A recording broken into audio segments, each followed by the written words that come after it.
Good morning my dear students all of you. हम लोग last topic जहां पर छोड़े थे उसके आगे देखें एडजेक्टिव में तीसरा नंबर जो है बच्चे हम लोग जानने वाले हैं डेमॉन्स्ट्रेटिव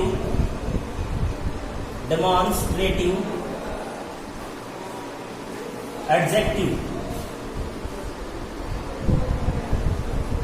डेमॉन्स्ट्रेटिव एडजेक्टिव बच्चे, ये जो डेमॉन्स्ट्रेटिव एडजेक्टिव हमने बात किया है तो ये इसमें जो डेमॉन्स्ट्रेटिव प्रोनाउन होते थे आपको याद होगा वो एडजेक्टिव का काम करते हैं, विशेषण का काम करते हैं।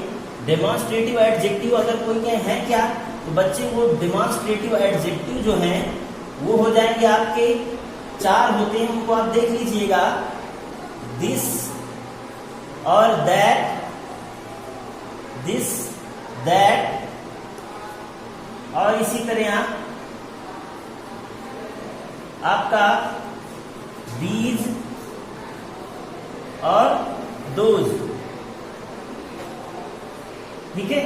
अच्छा, इसको अगर हम कहें तो संकेतवाचक, इसे हिंदी में अगर कहना चाहें तो संकेतवाचक विशेषण कहलाते हैं। कौन से विशेषण? डेमॉन्स्ट्रेटिव एडजेक्टिव क्या होता है, किसे कहेंगे? संकेतवाचक विशेषण। मतलब जिन विशेषण से हम किसी संकेतात्मक स्थिति का अध्ययन करते हैं वो क्या कहलाते हैं? संकेतवाचक विशेषण कहलाते हैं। ठीक है। और सुनिएगा रूल नंबर फर्स्ट, इसके कुछ रूल हैं उनको आप सुनते चलिए, एग्जाम्पल से समझते चलिएगा कि डेमॉन्स्ट्रेटिव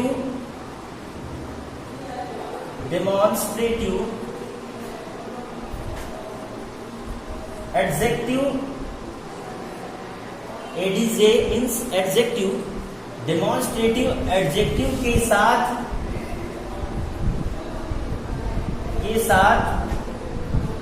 आर्टिकल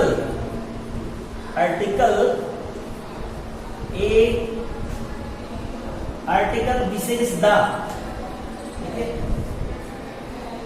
या किसी भी आर्टिकल का, आप ऐसे समझ लें किसी भी आर्टिकल, या ऐसे समझे एडजेक्टिव के साथ आर्टिकल का प्रयोग नहीं होता है, प्रयोग नहीं किया जाता है या नहीं होता है, नहीं किया जाता है। बच्चे किसी भी आर्टिकल का, एसएससी में कई बार ये रूल से इसी से व्यथित कई पूछे गए हैं, कई बार आया 2-2 नंबर का, उसको सही कर एरर्स ढूंढनी रहती है। जैसे मैंने एक एग्जांपल लिया, ठीक है, जैसे मैंने कहा एक एग्जांपल लेकर मैं उसके आगे बढ़ता हूं। जैसे उसमें देखते हैं, हमने जैसे कहा आई लाइक, हमने एक सेंटेंस लिया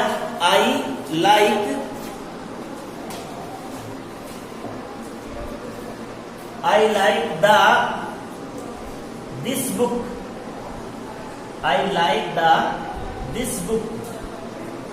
ठीक है, बात गौर से सुनिएगा और गौर से देखिएगा। ये लिखा है, इसमें एरर बताना है, एरर कहां पे है। तो यहां पर आई सब्जेक्ट है, ये नाउन हुआ।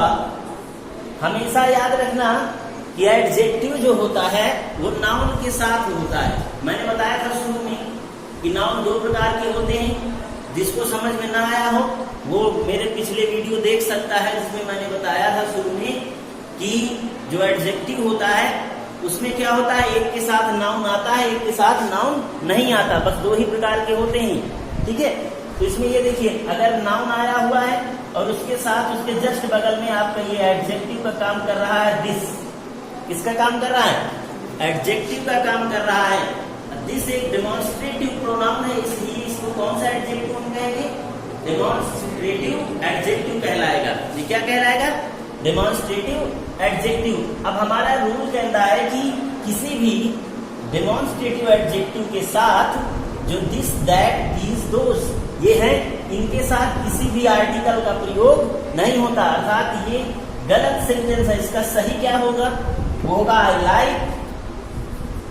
I like this book, not this, this से पहले द, ये गलत लगा हुआ, ये हो जाएगा दिस बुक। ठीक है। अब ये एक तरीका था समझने का। इससे एक एग्जाम्पल हम और लेते हैं, उसके जरिए समझने की कोशिश करते हैं। जैसे हमने कहा, दूसरा example,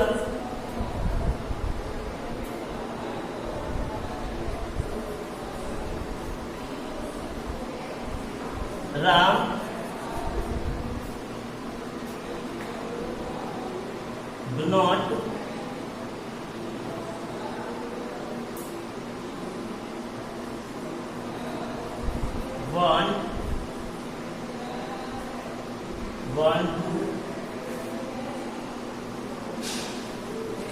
want to see. Ram do not want to see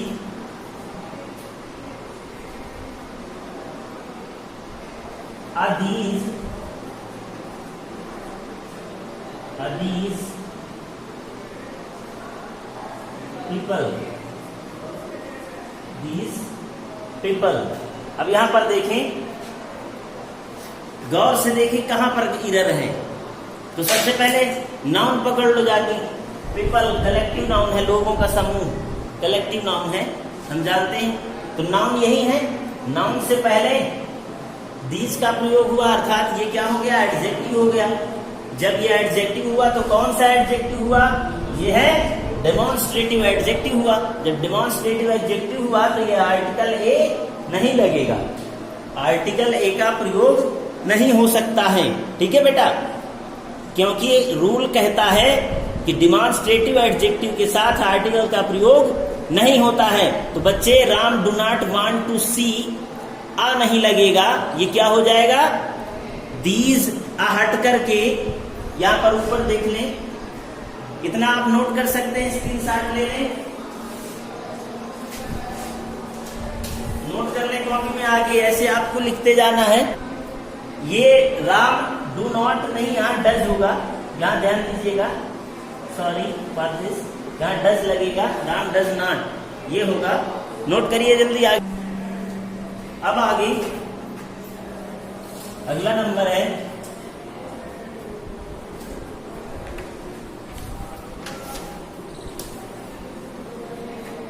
distributive adjective. ठीक है बेटे, अब ये कौन से एडजेक्टिव होंगे, इनको समझ लीजिएगा। ये विभाग सूचक कहलाते हैं। विभाग मतलब बांट दे, डिस्ट्रीब्यूट कर दे। ठीक है, कैसे डिस्ट्रीब्यूट करना है, जैसे हमने कहा प्रत्येक को मिठाई दो। सबसे पहले बात, कौन कौन से रहेंगे इनको आप समझते चले। जैसे ईच, पहला आया ईच, ठीक है। दूसरा यूरी,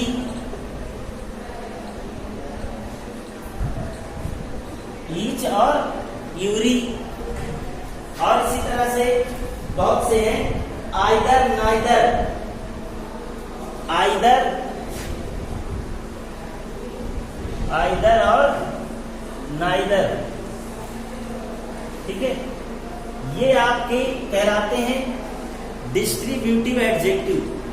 बेटा इनके साथ ही सबसे अच्छा रूल है, उसको आप सुन लीजिएगा कि इन एडजेक्टिव के साथ जो एडजेक्टिव है, पूरी मैन, इज पीपल, ठीक है, क्या कहेंगे, इज पीपल, इज मतलब जो भी है, तुरंत इनके बाद जो आता है, जो नाउन होता है, वो सिंगुलर काउंटेबल नाउन का प्रयोग करते हैं।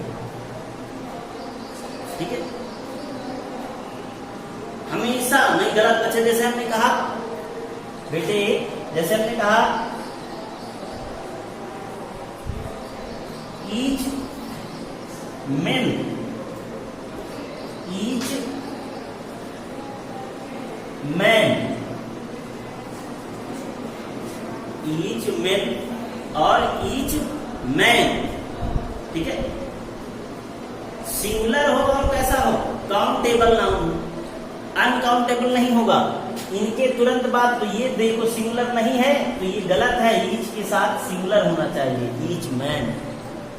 प्रत्येक आदमी को अच्छा बनना चाहिए, each man should each man should be a good man, प्रत्येक आदमी को एक अच्छा आदमी बनना चाहिए।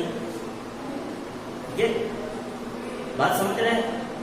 ईच बांटता है ना, वो अलग अलग कर रहा है। जैसे हमने कहा प्रत्येक बच्चे को मिठाई को पहुंचाओ, बच्चे को मतलब ईच एंड एवरी चिल्ड्रन।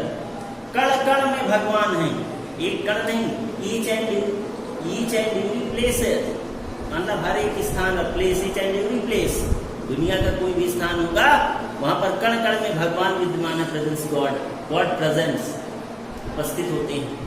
ठीक है, तो ये बात आप समझ लीजिएगा, ये याद रखिएगा, सिंगुलर काउंटेबल नाउन आता है। अच्छा, अगर और आ जाए, अगर मान लो नाउन बेटा ना आए, नाम ना हो, कोई संज्ञा ना हो और कुछ आता है तो क्या आएगा? इन शब्दों के तुरंत बाद नाउन आए तो ये एडजेक्टिव। अगर देखो ये जो शब्द मैंने बताए हैं, अर्थात डिस्ट्रीब्यूटिव,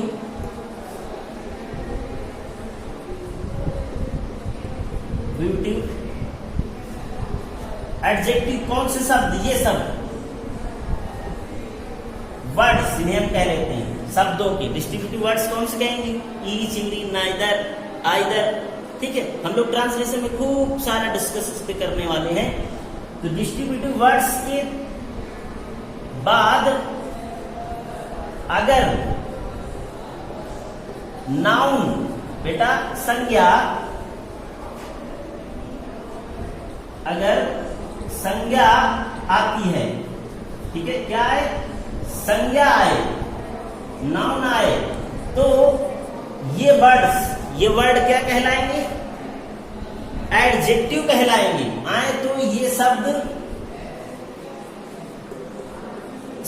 एडजेक्टिव कहलाते हैं। क्या कहलाते हैं?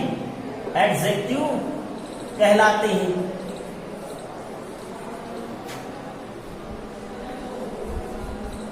ठीक है, नोट क्या?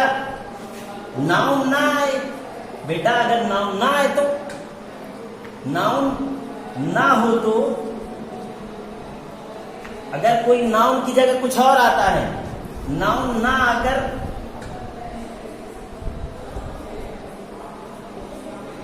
कुछ और हो,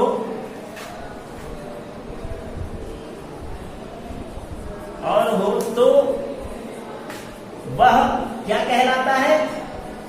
प्रोनाउन कहलाता है। क्या कहलाता है? प्रोनाउन कहलाता है। मतलब अगर नाउन आएगा तो वो एडजेक्टिव है, क्योंकि आपको पता होना चाहिए ईच और यूज सर्वनाम में हमने पढ़ा था, प्रोनाउन में पढ़ा था ना, तो दो प्रोनाउन से ही एडजेक्टिव। अगर नाउन आएगा तो एडजेक्टिव, अगर नाउन नहीं आएगा इन शब्दों के बाद तो वो क्या कहलाएगा? ठीक है, बात समझ में आ गई? जैसे नाउन है, मान लो जैसे हमने कहा भगवान, प्रत्येक भगवान खुश रहते हैं, गॉड, ईच गॉड, ईच के साथ क्या है? नाउन है, तो ये एडजेक्टिव हो गया। ठीक है, बात समझ में आ रही है? थोड़ी सी कोशिश करना ये समझ में आ जाए आपके कि नाउन होगा, सिंगुलर काउंटेबल नाउन होगा, और नाउन ही रहेगा तभी एडजेक्टिव बनेगा, नहीं तो वो प्रोनाउन कहलाता है। इसको आप नोट कर लीजिएगा आगे। आइए बच्चों, अब अगला नंबर है 5 नंबर पे, इसमें देखें अब लोग हम लोग 5वें नंबर में बात करने वाले हैं adjective of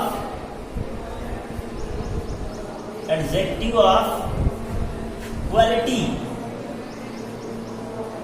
adjective of quality, ठीक है, ये 5वां प्रकार है विशेषण का, जिसमें हम क्वालिटी की चर्चा करते हैं।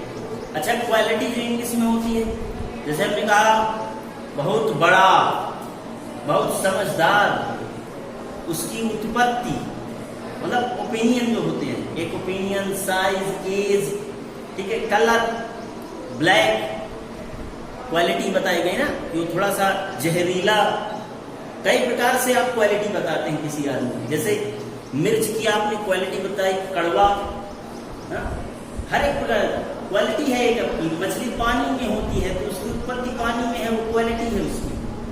ठीक है। लाउड, ये भी एक क्वालिटी है। तो ये ऐसे जो एडजेक्टिव है वो क्या कहलाते हैं? एडजेक्टिव ऑफ क्वालिटी कहलाते हैं। क्या कहलाएंगे? Adjective of quality. ठीक है, जैसे हमने कहा कि I have a red shirt, I have a red shirt, मेरे पास एक लाल शर्ट है।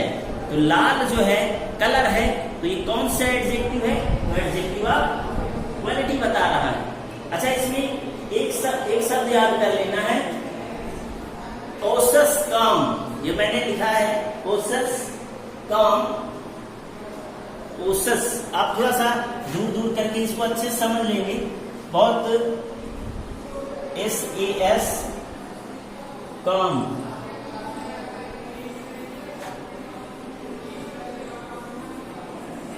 ये है ओसस काम, OSASCOMP। ये मैंने खुद से कहीं से नहीं, अपने मन से एक ट्रिक बनाने की कोशिश की है। जिंदगी में कभी आपकी रिगार्डिंग गलत नहीं हो सकती। कैसे क्रम में लिखना है बच्चे? 1 2 3 4 5 6 7 8। अगर एक वाक्य में एक साथ कई क्वालिटी बता दी जाए तो किस क्रम में लिखना है? पहले O, फिर S, फिर A, फिर S, फिर C, फिर O, फिर M, फिर P।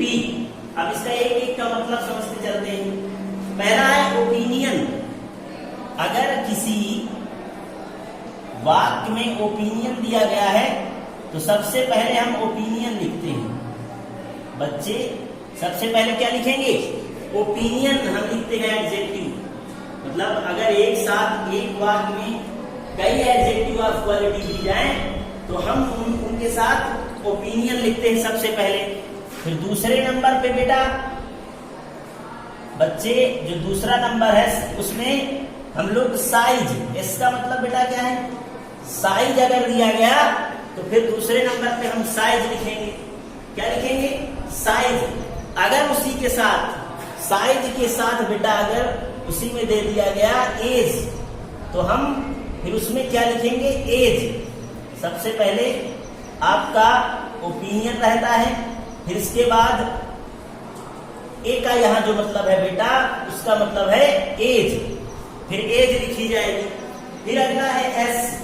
एस का मतलब अगर और एडजेक्टिव दी जा सकती है तो और एडजेक्टिव बेटा जो रहेगा उस पे हम लोग लिखने वाले हैं। इसका मतलब होगा शेप।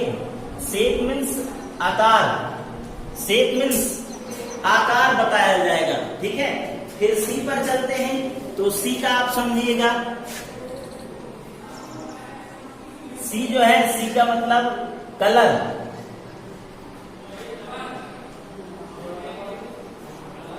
कलर का क्या मतलब होता है? रंग अगर बताया गया, रेड, ब्लू कलर अगर कोई आता है।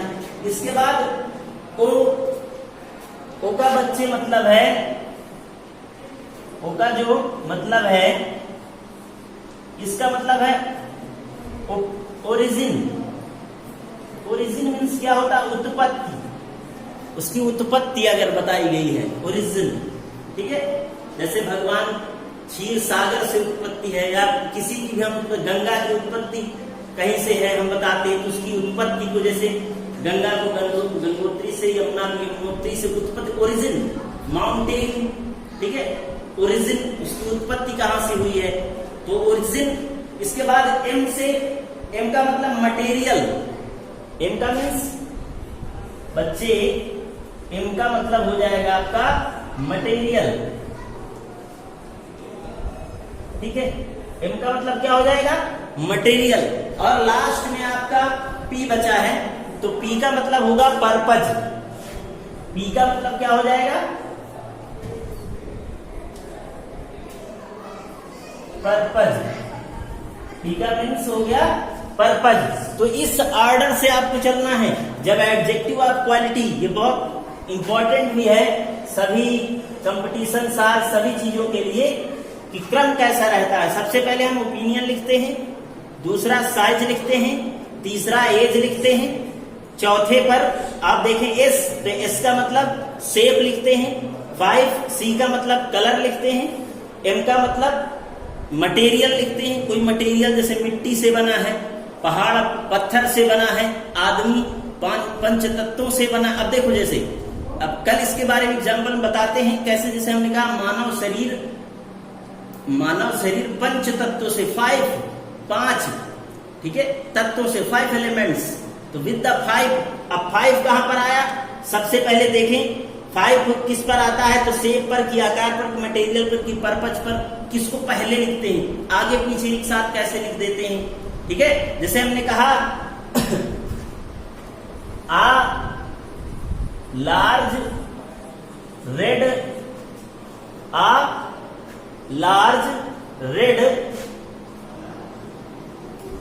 Silver stone. अब हमने लास्ट में लिखा जाके पत्थर, जिसके बारे में बताना था। अब देखो ये सारी चीजें क्या है, ये बेटा एडजेक्टिव ऑफ क्वालिटी है, गौर से देखो है कि नहीं, एडजेक्टिव ऑफ क्वालिटी। अब देखो इसमें ये सिल्वर भी ये क्या बता रहा है, मटेरियल बता रहा है। इसके बाद रेड क्या है, ये कलर बता रहा है। लार्ज क्या है, शेप बता रहा है। ये देखो क्रम से है, अर्थात ये सही है। अगर हम क्या करते बेटा, ये थोड़ा सा अंतर किया, हमने यहां लिख दिया सिल्वर और यहां लिख दिया लार्ज। अब बताओ सही है कि गलत, तो ये गलत है। क्यों, इसका ऑर्डर ऐसे रहेगा, फर्स्ट पहले ये, सेकंड ये, थर्ड ये, 4 ये, 5 ये, 6 ये, 7 ये, 8 ये। थैंक यू, आज इतना ही गाइस, कल आगे डिस्कस करेंगे। Thank you.